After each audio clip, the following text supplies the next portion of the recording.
it's time that we recognized the seriousness of those issues and not allow terrorism to happen by night and trade by day. Pakistan के prime minister Shahbaz शरीफ साहब ने India से trade करने की ख्वाहिश का इजहार किया है। जयशंकर साहब हमारे फॉरेन मिनिस्टर ने बोला कि trade in the day and terror in the night not possible. ये कर्जे जो हैं, ये कर्जों की जिंदगी खत्म ऐसे नहीं होगी। कैसे रिलेशन बेहतर हो सकते हैं, कैसे जो से इंडिया पाकिस्तान में दोस्ती हो सकती है। लेकिन अगर पाकिस्तानी हाफिज सईद है तो एक भी नहीं चाहेगा। पाकिस्तान कौन है ये तो बताइए हमें। और जो क्रॉस बॉर्डर टेररिज्म है that continues from Pakistan side. उन्होंने कहा जब तक किसी बड़ी कंपनी की बोर्ड पे भारतीय नजाद टेक्नोक्रेट नहीं होता उनके स्टॉक नहीं आगे जाते। और आप जानते हैं मैंने श्रीलंका की सदर की बात की और इनका कि ये IMF बनने, ये श्रीलंका बनने जा रहा है पाकिस्तान। मैंने उस वक्त कहा था कि अपॉर्चुनिटी है, बिलखसूस उस वक्त एक आपने देखा होगा कि एक दहशतगर्दी का वाकया हुआ था वहां पे और उस पे यासीन मलिक एक बहुत ही अच्छे देशद्रोही थे जिन्होंने अपने इंटरव्यूज में ये साफ साफ कहा है कि हमें पाकिस्तान बुलाया जाता था और हम भी जाते थे।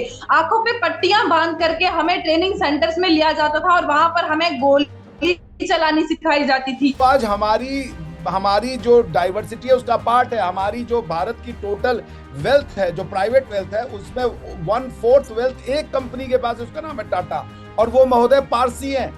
कोई उनसे नहीं पूछता कि आपका धर्म क्या है और ये तो पारसियों के इतना अमीर कैसे इसका घर हड़प लो। बंबई का सबसे महंगा घर 175 करोड़ का वो भाई साहब उनका है और वो आदमी से कोई नहीं पूछता कि भाई तुम पारसी हो और तुमने भाई, वो अपने आप को इंडियन कहते हैं, बात खत्म। वो पारसी हैं नहीं है क्या है ये उनका पर्सनल मैटर है भाई। वो इंडियन कहते हैं अपने आप को कि मैं इस धरती, भारत का मतलब भारत की धरती, भारत का मतलब आपका कोई भगवान नहीं है। भारत धरती का नाम है, तो भारतीय धरती से जुड़ने वाले लोग हैं, अपनी मिट्टी से जुड़ने वाले लोग हैं। और ऊपर वो आकाश में किससे जुड़ रहे हैं वो उनकी मर्जी, हमें उससे मतलब नहीं है। वो अपने जड़ों से जुड़े, जड़ से जुड़ने के बाद पेड़ कहाँ ऊपर कितना जाता है, किससे जुड़ जाता है, पेड़ की मर्जी है भाई, हम उसमें क्यों देखने जाए। तो शोएब जी, हमने आपको बताया, जैसे आपने कहा कि सर अगर आप हमारे यहाँ आ करके हमारी लाइफस्टाइल को अटैक करें, अब हम आपको इसलिए मारे कि आप मुसलमान हैं तो आप कहेंगे ना इस्लामोफोबिया है, ये तो मुस्लिमों से नफरत करते हैं।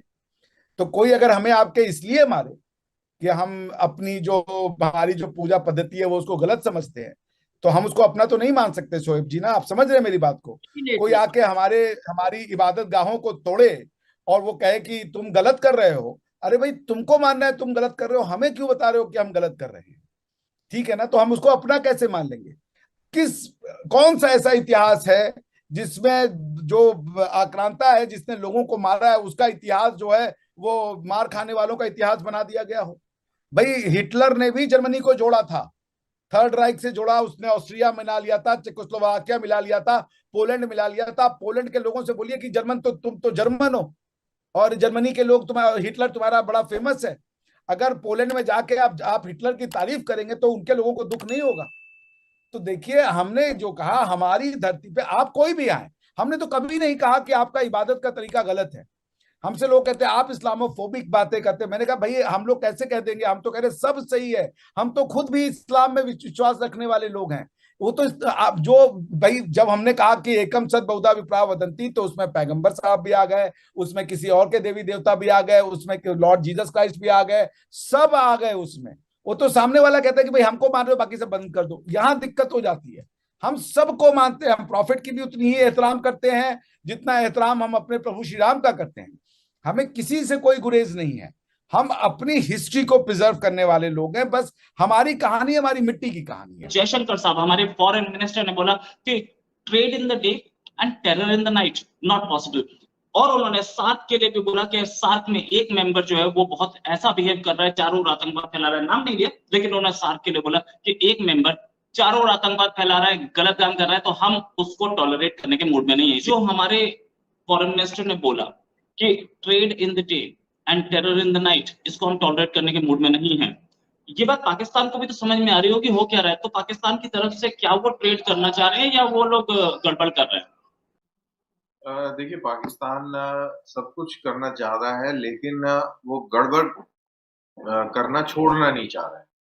प्रॉब्लम ये है, सब कुछ चाहता है वो चाहता है उसके मुल्क में तरक्की हो, वो चाहता है कि खुशहाली आए, वो सब कुछ चाहता है, लेकिन वो एक चीज नहीं चाहता कि वो भारत के खिलाफ आतंकवाद करना छोड़े, क्योंकि भारत के खिलाफ आतंकवाद दरअसल उसके डीएनए का हिस्सा है। भारत से नफरत, अगर उसको प्रिसाइजली बोला जाए तो हिंदुओं से नफरत, ये उनका डीएनए है। और अगर वो जिस दिन वो ये नफरत छोड़ देंगे, उस दिन पाकिस्तान के वजूद पर ही सवाल खड़ा हो जाएगा कि आप तो इसी नफरत की बिना पर बने थे। आपने अलग मुल्क तो इसीलिए बताया था ना कि आप हिंदुओं के साथ नहीं रह सकते हो। आपको एक अलग मुल्क चाहिए जिसमें आप अपनी प्रैक्टिसेस कर सकें, और अब आप हिंदुओं के साथ प्रेम कर लेंगे, तो फिर आपके ऊपर फिर यही सवाल होगा ना कि यार अगर ऐसा ही था तो फिर आपने इतने हजारों लाखों लोग मरवा दिए, तो वो क्यों मरवाए? वो बेकार, वो गलत था या ये गलत है?